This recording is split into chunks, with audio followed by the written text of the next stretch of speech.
On January 6, 1412, husband and wife Jack d'Arc and Isabelle Romee had a daughter.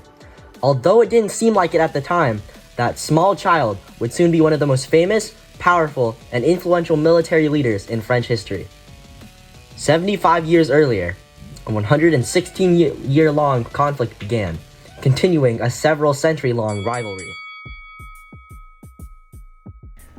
It was 1337, and the first phase of the 100 Years' War began, filled with many battles and diseases.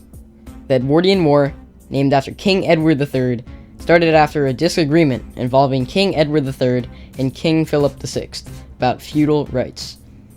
King Edward III was then captured and kept as a vassal. He found this intolerable, which provoked him and essentially set forth a game of chess, with King Edward having the white pieces. Not long after being provoked, he declared war by announcing that the French crown was one of his possessions. England and France quickly started to seek alliances.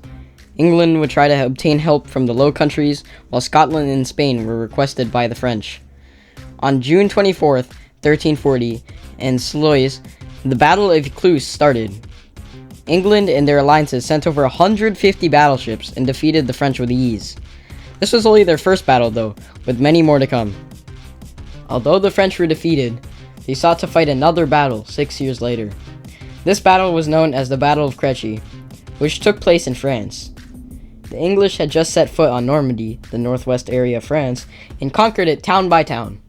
Unluckily for the French, they were involved in a siege because the Duke of Normandy had declared war prior to this. Luckily, the French were Sigmas and decided to surrender, releasing heavy pressure off the French.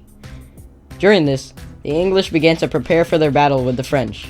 They deployed a brilliant move by setting up their army on a muddy hillside, which forced the French to attack in terrible conditions. The French were then clipped, and their lost soldiers were sent to the Gulag, leaving the English with the victory royale. While the French recovered from this loss, the English set focus on a new target, with the intention of besieging Calais. This was executed fast, as the Calais eventually were left with no supplies.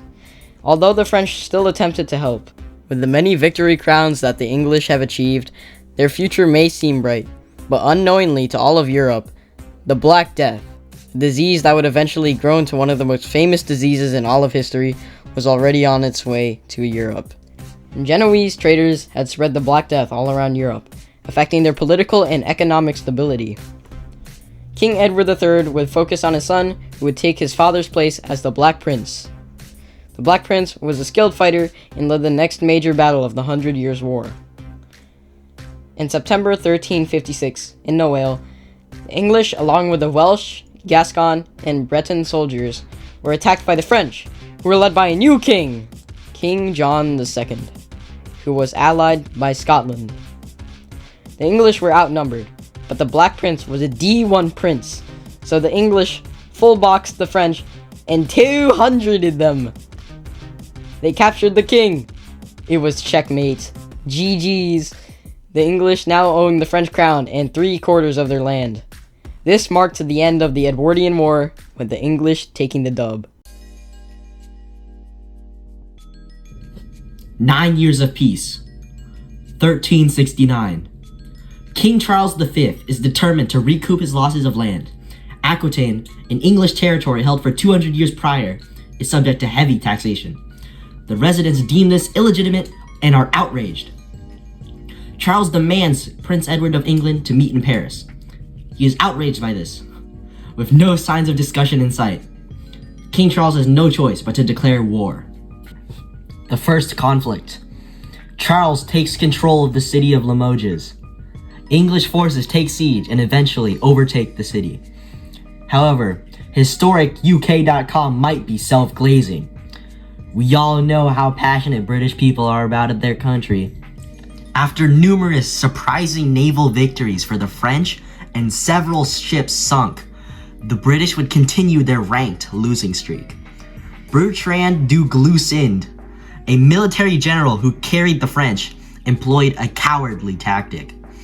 The Fabian strategy involved avoiding direct attacks in favor of small ambushes and taking out supplies. If you gonna kill me, put the gun down, fight me like a man. That's right, fight me like a man. Anybody can shoot somebody. That's what I'm talking about. Bag back, give me some room. You don't know who you messing with. Don't knock that yellow. On the other hand, the English engaged in literal war crimes, burning and pillaging villages, destroying the land and the French economy. However, this tactic proved to be relatively useless because the French had the upper hand in the war. The English now started a 5-month-long campaign, journeying to Calais, losing many men and supplies along the way. Using the coward strat, Bertrand du Glusin as IGL, the French would continue their winning streak. King Edward III would soon pass from dysentery, like he was on the Oregon Trail, placing the 10-year-old child Richard II on the throne. Licking an absurdly large lollipop, he would have multiple bursts of outrage, leading to a power struggle with those who tried to take his power. Luckily, King Charles V would also pass, marking new leadership during the war. After multiple attempts of peace arrangements between the Duke of Burgundy and Richard II, the war ended with peace in 1389. This wouldn't last long though. In 1415, the final phase of the Hundred Years' War began. This section of the Hundred Years' War was commonly referred to as the Lancastrian War and sometimes the French War of Independence, which got its name from the revered White Rose of Lancaster. When Henry V invaded England, war was ignited. Other reasons as to why war broke out are due to an influx of economic and social crises of 14th century Europe, and also a buildup of tension between the kings of France and England. That's beside the point though. In 1425, when Joan of Arc was 13, a group of invaders from England took the loot and dashed from Joan of Arc's home village, reinforcing the opinion that peace would only be found once the ops were eliminated. Just days after this, a supposed wizard named Merlin shared a prophecy in which he was told a woman would save the French from devastation. Joan of Arc heard this prophecy, and days later, she would see flashing lights glaring at her from a church. She fell to her knees in a fit of terror when 3 saints edged closer to her. These saints told Joan of Arc she would be the woman to save France.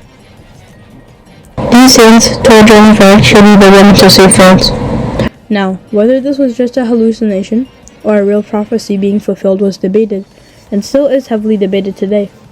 But that doesn't change the fact that this supposed prophecy saved France from the war.